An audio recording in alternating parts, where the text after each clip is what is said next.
Mga katropa, alam mo ba na ang DWDD 1134 kHz AFP radio ay ang opisyal na radio station ng sandatahang lakas ng Pilipinas na binubuo ng Army, Navy at Air Force na siyang maghahatid sa inyo ng mga balita mula sa ating Armed Forces at iba pang impormasyon.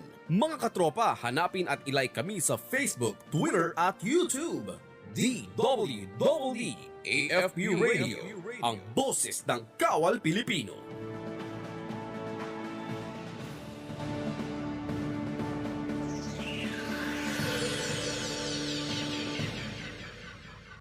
We will be talking about this time about peace. Kapayapaan at kaunlaran. Ito ang hatid ng Philippine Army. Taglay ang makabagong kakayanan at kapasidad sa anumang tawag ng kalamidad. At banta sa seguridad ng ating bansa laban sa insurhensya. Saan mang dako ng bansa, handang sumuong sa panganib. Sandigan ng sambayanan. At higit na kinatatakutan ng mga kaaway ng Estado.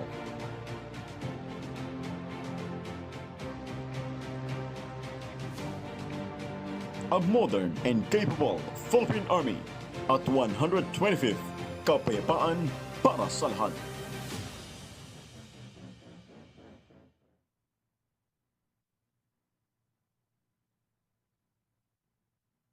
Safe Elections 2022. Ano nga ba ito?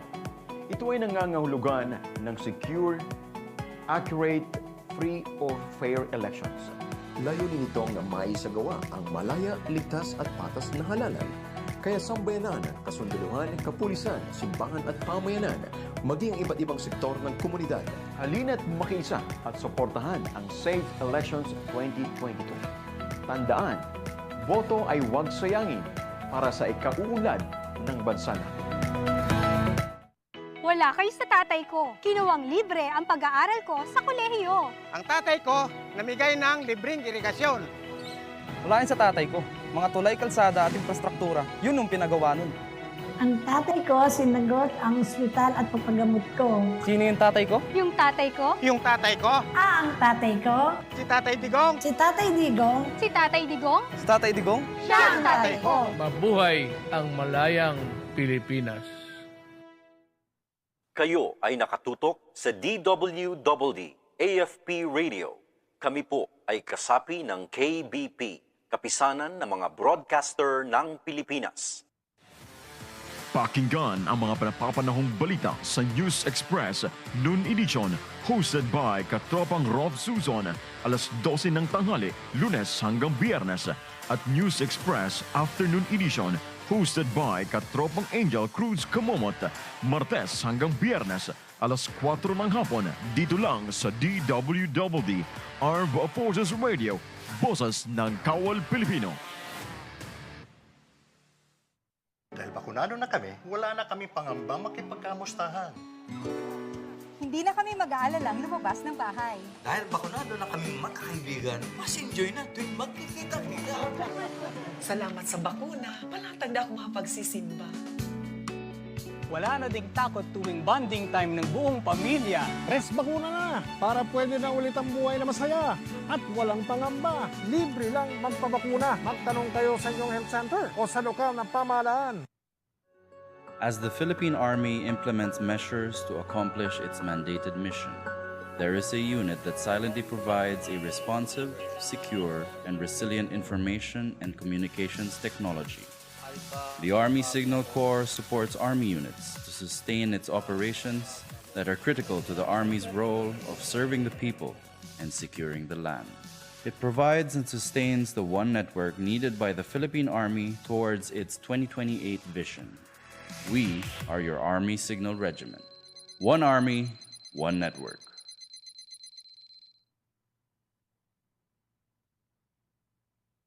Kayo ay nakatutok sa DWDD AFP Radio. Kami po ay kasapi ng KBP, Kapisanan ng mga Broadcaster ng Pilipinas. Ito ang DWDD 1134 kHz AM. Balita, impormasyon at musika. Ito ang DWDD AFP Radio. Boses ng Kawal Pilipino.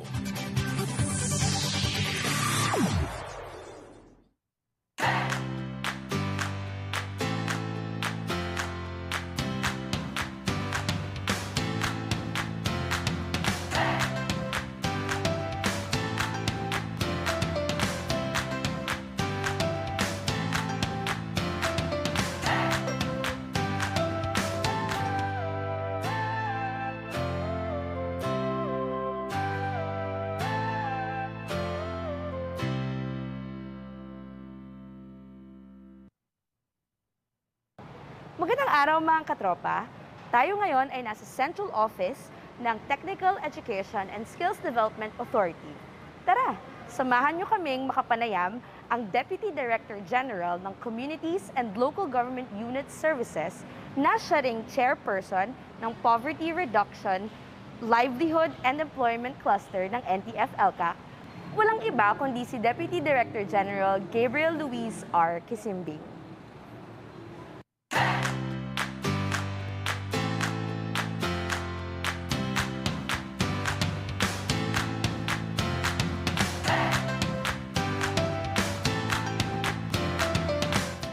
Mga katropa, ngayon ay ating makakapanayam ang Deputy Director General ng Technical Education and Skills Development Authority o TESDA na siya ring Deputy Director General for Communities and Local Government Unit Services at siya ring chairperson ng Poverty Reduction, Livelihood and Employment Cluster sa NTF-ELCAC. Mga katropa, sabay-sabay nating i-welcome si Deputy Director General Gabriel Luis Kisumbing. Ayan, magandang araw po, sir.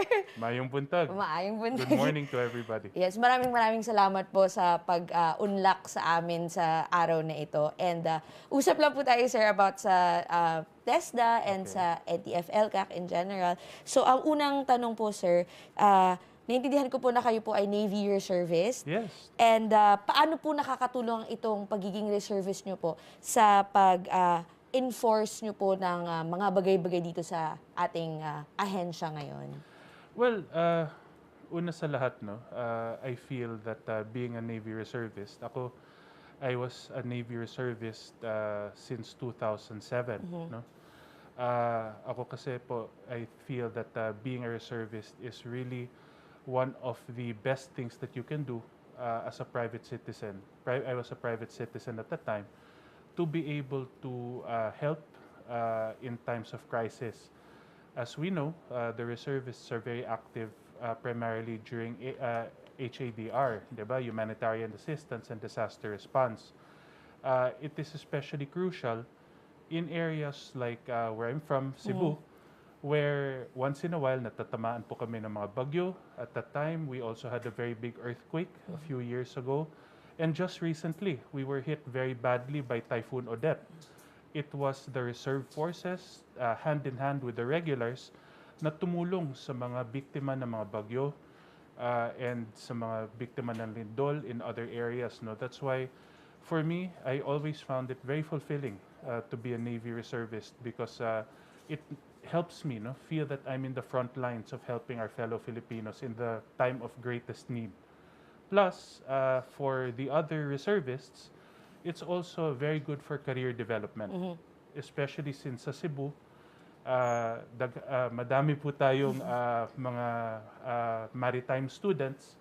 So being reservists with the Navy, with the Coast Guard, and with other branches of service, malaki pong tulong yan sa experience nila.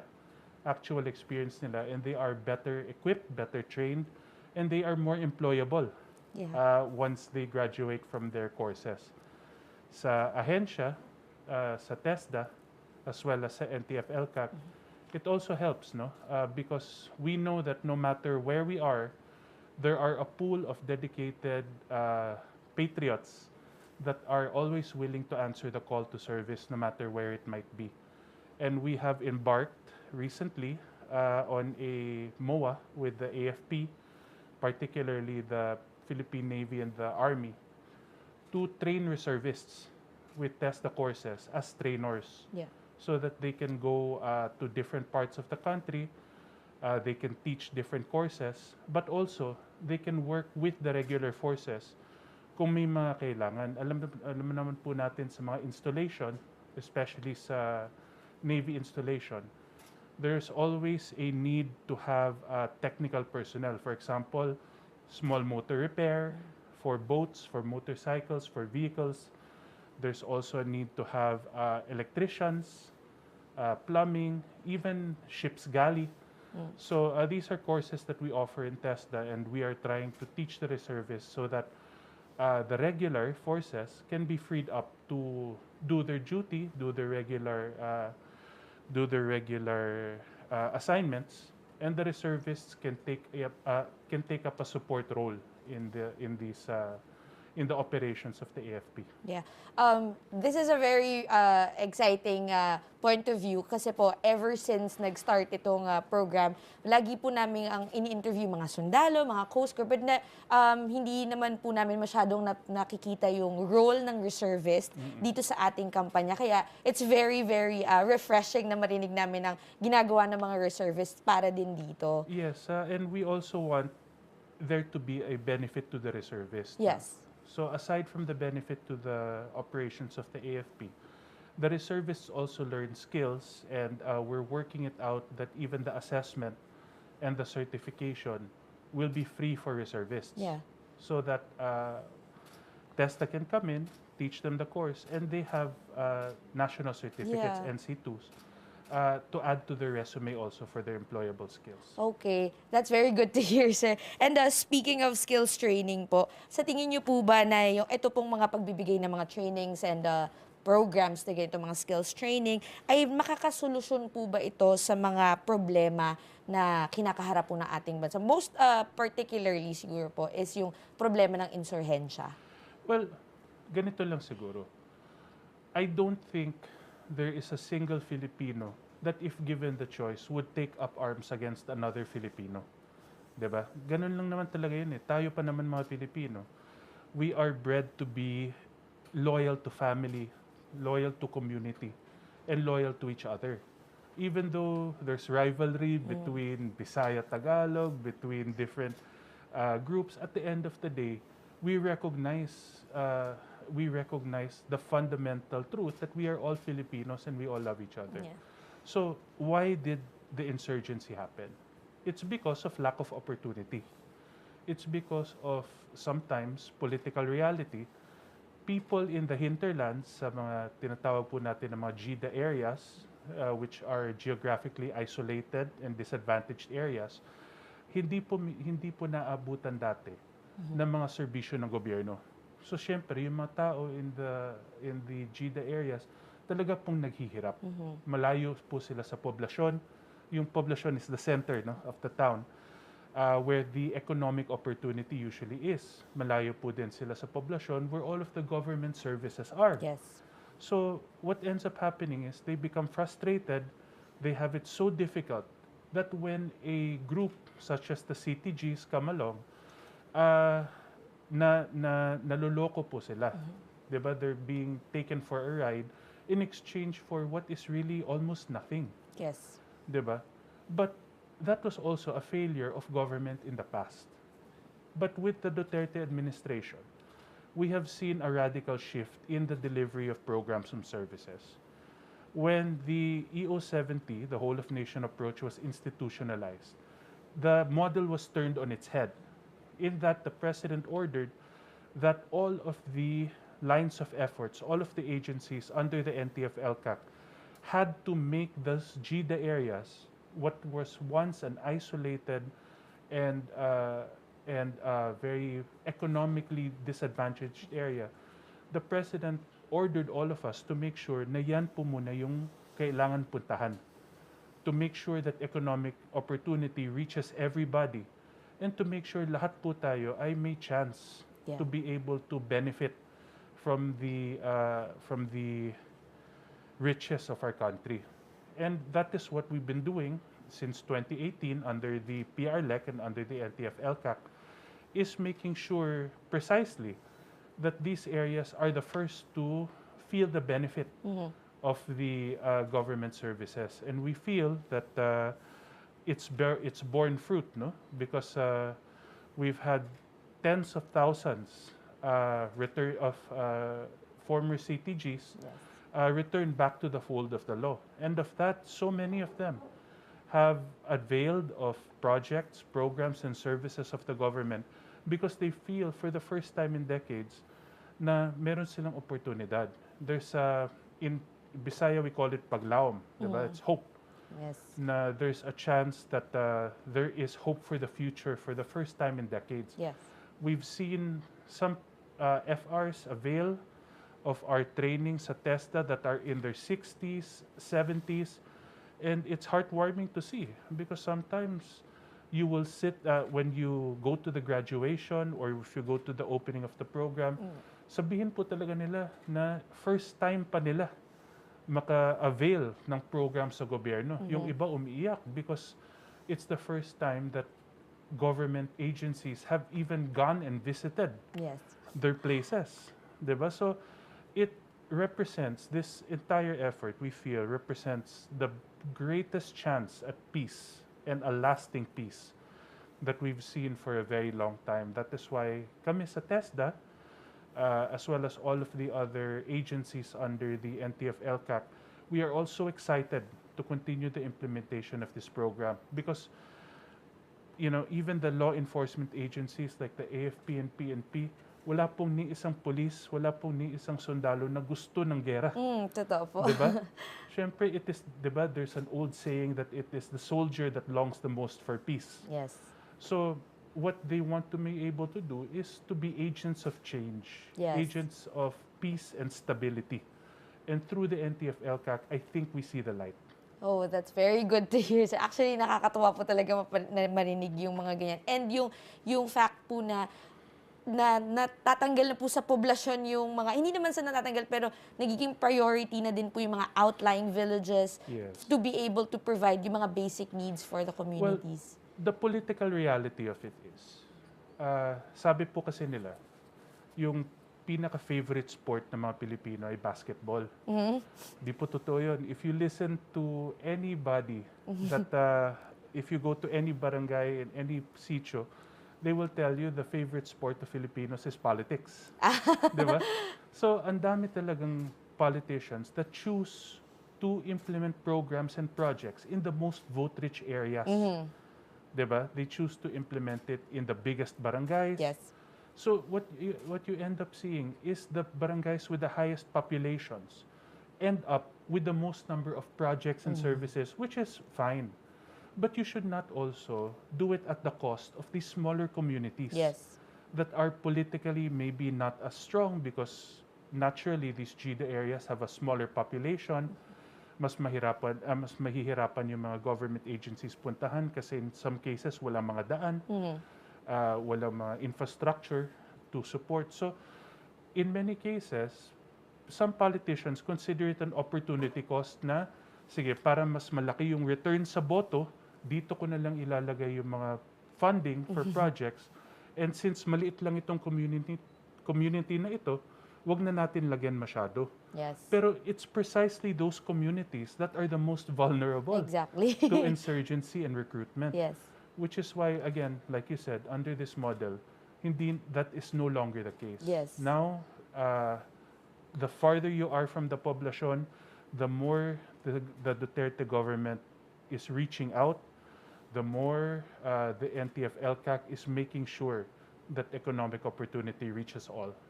That's very good to hear, sir, talaga. And speaking of which, sir, ang TESDA po isa sa mga ahensya under the Poverty Reduction, Livelihood, and Employment Cluster, which is kayo po ang chairperson nun. So, ano po specifically yung ginagawa ng TESDA para po dun sa program natin called the Barangay Development Program? Okay.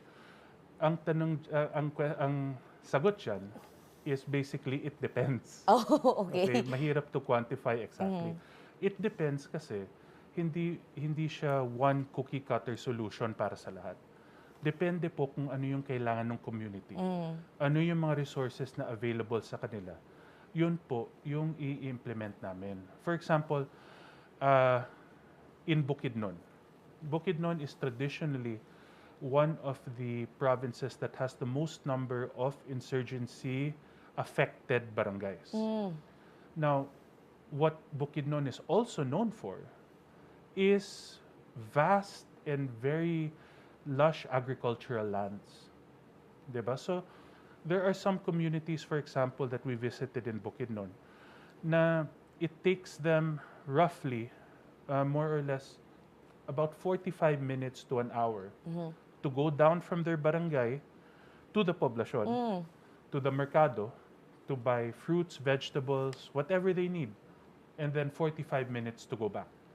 So you can imagine the cost of the cost of the goods is a bit higher because usually if goods are sold in the town center, mas mahal po yun. Yes. Second, yung gasoline consumption nila sa mga motorsiklo or whatever, going down and back up is quite significant. Yeah. So, in some particular barangay sa Bukidnon, TESDA has been teaching organic agriculture, for example, where we look for available land in conjunction with the barangay officials and the municipal or city officials. And we find a tract of land where the residents can plant. TESDA provides the training, Department of Agriculture comes in to provide the seedlings in some cases. The BFAR comes in to give tilapia fingerlings, the DPWH then scouts for a possible way to construct a farm-to-market road. Yeah. So initially, ang target sa TESDA is to make sure that they're able to grow enough fruits and vegetables to sustain their community. Eventually, we want them to surpass what they need for their daily consumption, so that maybe eventually the CDA, Land Bank, or DBP can come in, organize them into a cooperative. Baka pwede sila magbukas ng stall sa merkado. Oh, diba? yes. Sa poblasyon, and it will be easier because by then the DPWH will have cemented or asphalted a farm-to-market road for them. And initially it's subsistence, but eventually they will be able to roll that over into a profit generating endeavor. Yes. And then we've had some cases in Davao, for example, where the DTI will come in later on and teach them how to brand and market their products. Yes. In Davao, we have some cooperatives that have already started exporting their products. And again, this was a GIDA area at the very start. Now, in places like Sultan Kudarat, for example, there was a community, there are several communities that have not had any electricity ever since. Wala po silang kuryente. TESDA came in and trained them for photovoltaic, which is solar-powered, solar panel installation. They were able to light up their community, and though that may seem like a small project, at the end of the day, it saved them thousands of pesos because hindi na kailangan sila bumili ng mga kerosene para sa mga lamps. Diba? Hindi na kailangan sila bumaba pa para sa mga kailangan nila for lamps, etc. And they were able to extend their productive hours because they now had light in their community, and that was in coordination with the Department of Energy. So it's really, we feel, a life-changing program.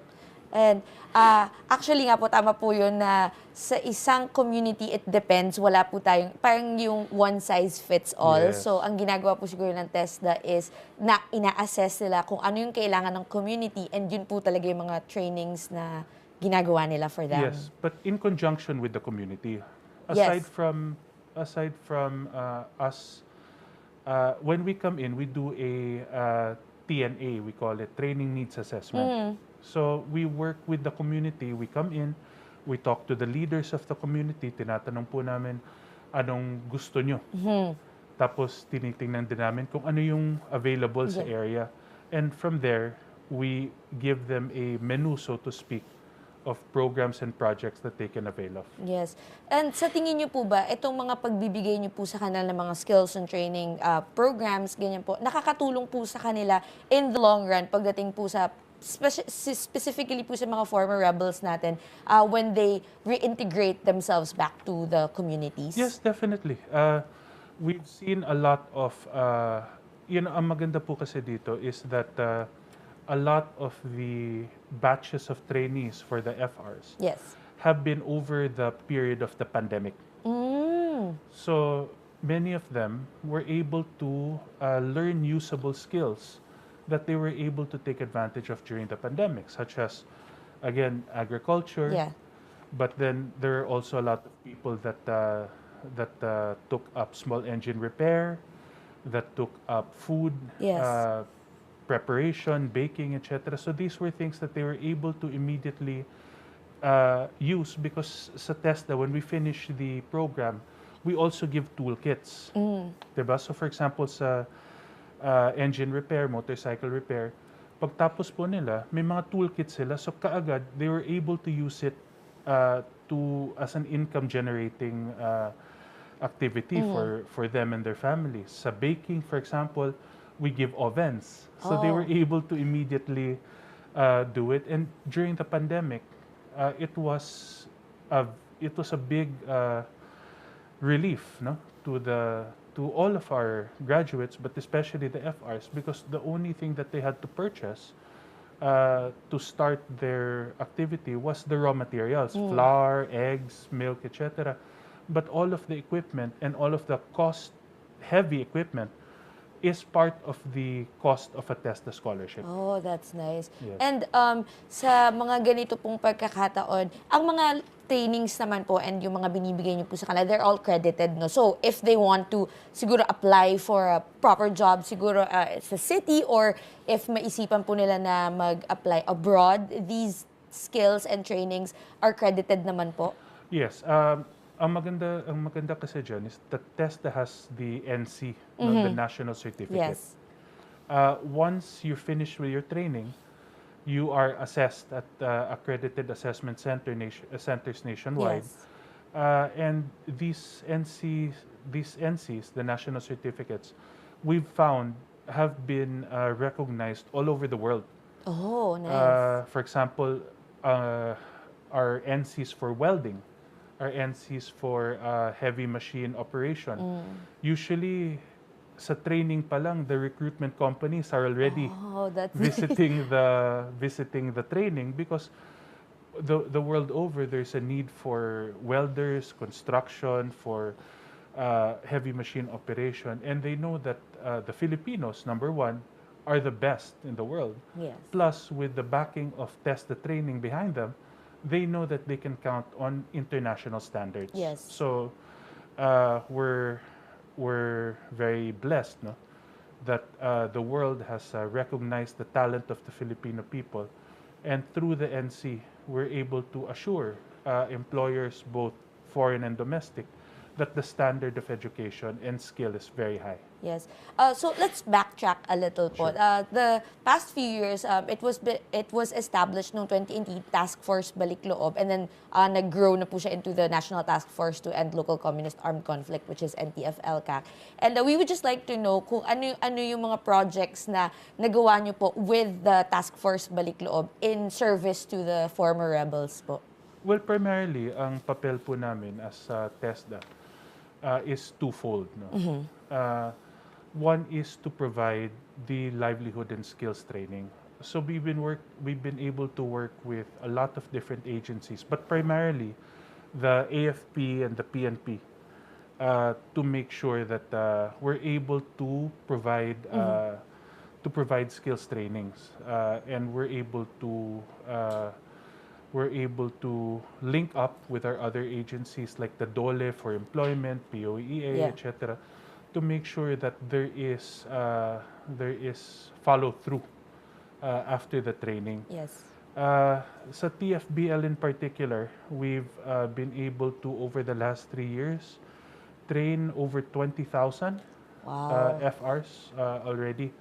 We are so happy that they have been very receptive with the TESDA training programs. And we know that the vast majority of them are working either for companies or for themselves.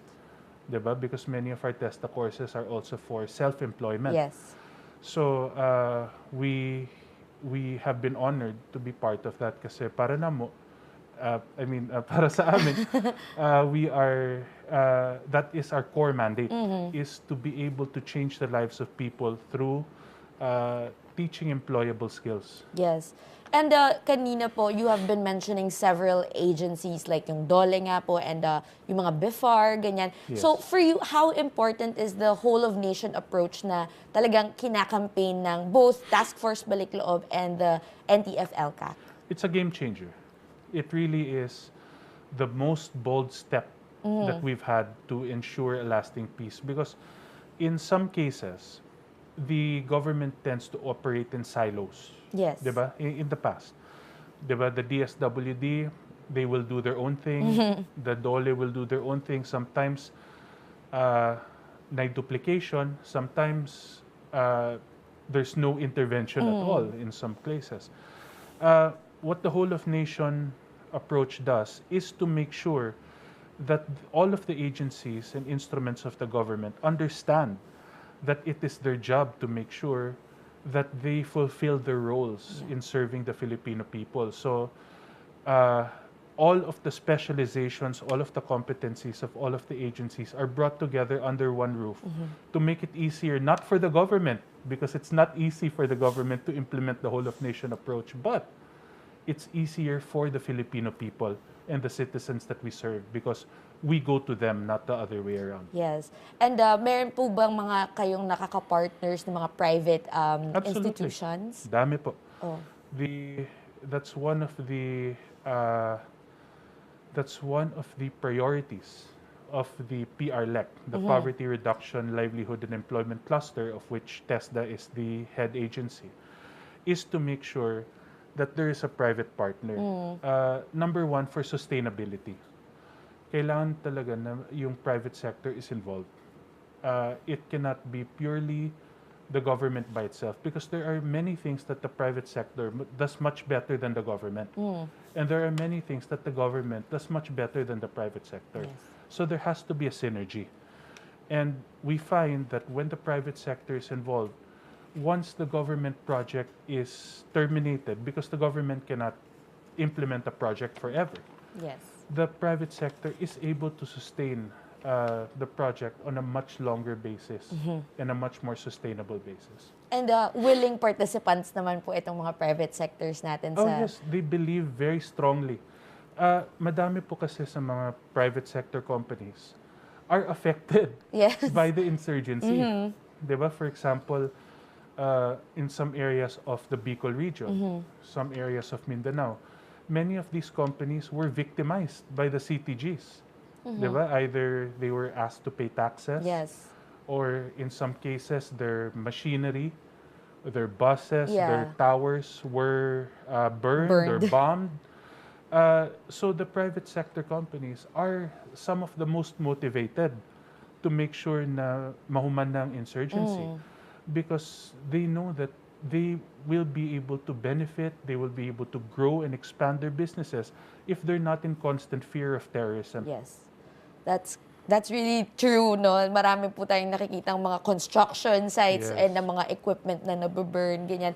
And over the years po, your agency, together with a lot of other agencies, since its formulation in 2018, what challenges have you encountered? Especially siguro now with the onset of the pandemic, talaga maraming mga naging problem. And how were you able to give solutions to these problems? Well, our first and biggest problem was the lack of trust in the government.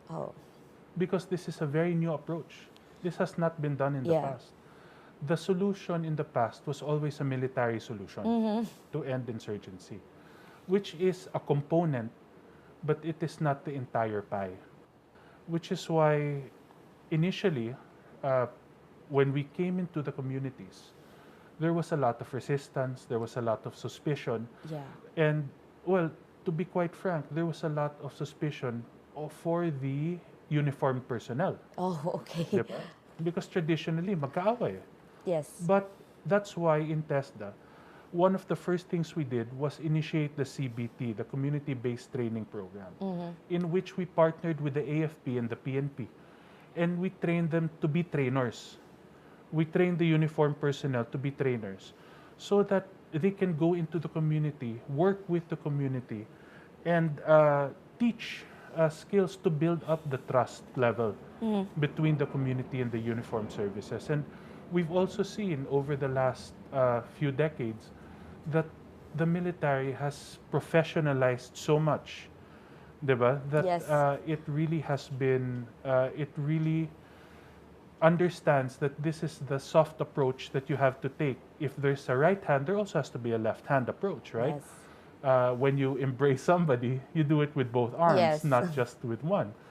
So that was one of the initial problems we had, but we've seen throughout the last few years that the trust of the military, the trust of the community for the military and the PNP has grown so much that now in surveys, the AFP and the PNP routinely top the trust rating, diba? Of the communities. And in the past, we did not see that. But we know that because they see the sincerity in the uniformed services push for peace, that we're slowly beginning to change the attitudes. That's one. The pandemic, of course, has been the next biggest problem. Yes. But the nice thing about, I suppose, what we do is that many of these GIDA areas have not been affected as much by the pandemic because they're isolated. The population is lower in some of these areas. So while we have not been able to, while there has been some interruption in some of the urban areas because of lockdowns, because of the alert level classifications, we find that in the GIDA areas, of which the Priority Barangay Development Program focuses on GIDA areas, has not really been affected so much. Right. So, hindi po nag-stop yung mga pagbibigay nyo ng services sa mga communities na ito just because of the pandemic? No, not at all. As a matter of fact, initially, we were given a list of 822 priority barangays. As of today, TESDA and the PRLEC cluster has already introduced interventions in 98% of the 822 barangays. And we are looking at more barangays starting this year, but with what we've learned over the last 3 years, what we've learned in implementing in the 822 barangays, we're confident that we can implement these projects in the remaining barangays. Yes, and that's really good to hear, especially since may plan po ang agency for a long-term siguro approach in this problem. So, do you think po na itong NTF-LCAC and siguro Task Force Balik-LOOB and the things that you do for the former rebels should continue after this administration? Because we know na itong NTF-LCAC and everything that comes along with it is a project of this administration. So,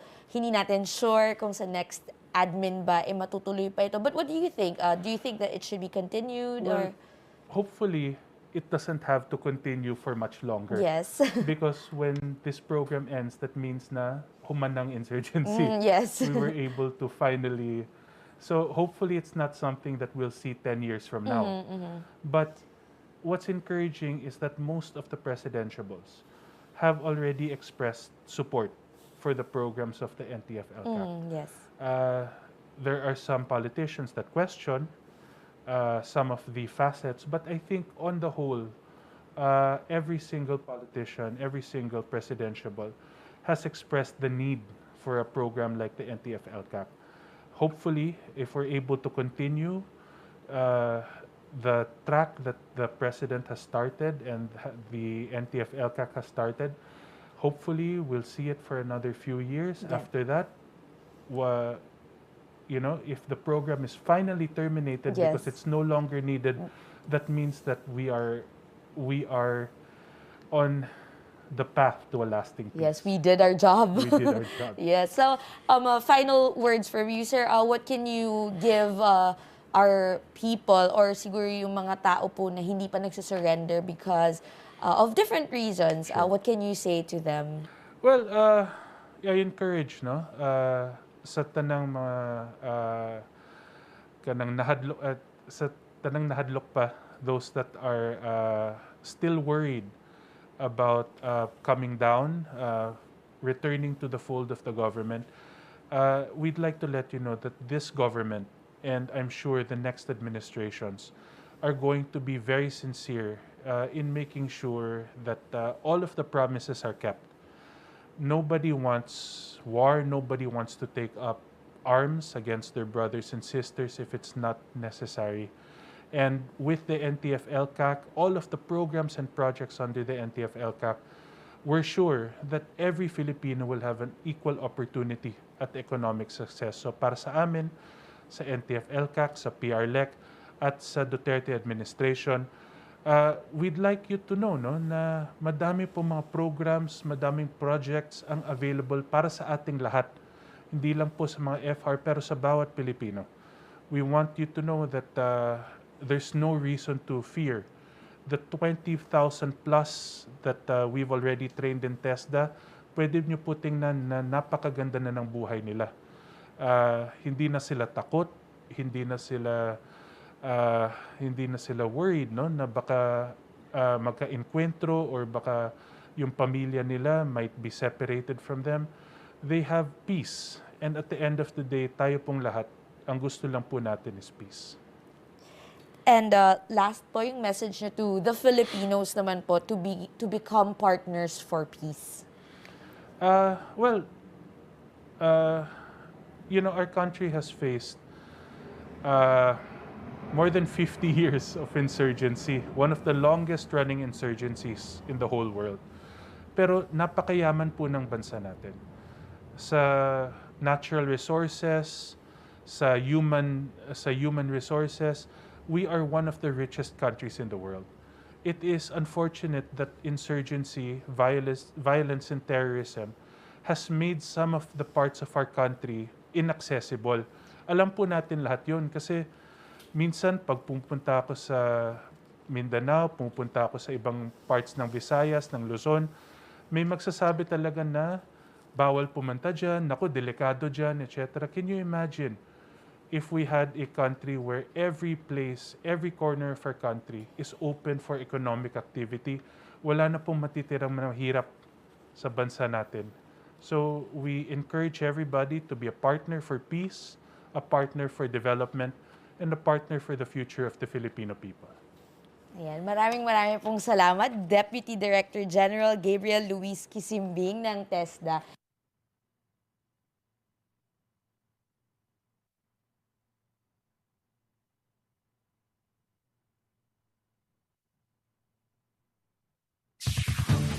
Ito ang DWDD 1134 kHz AM. Balita, impormasyon at musika. Ito ang DWDD AFP Radio. Boses ng Kawal Pilipino.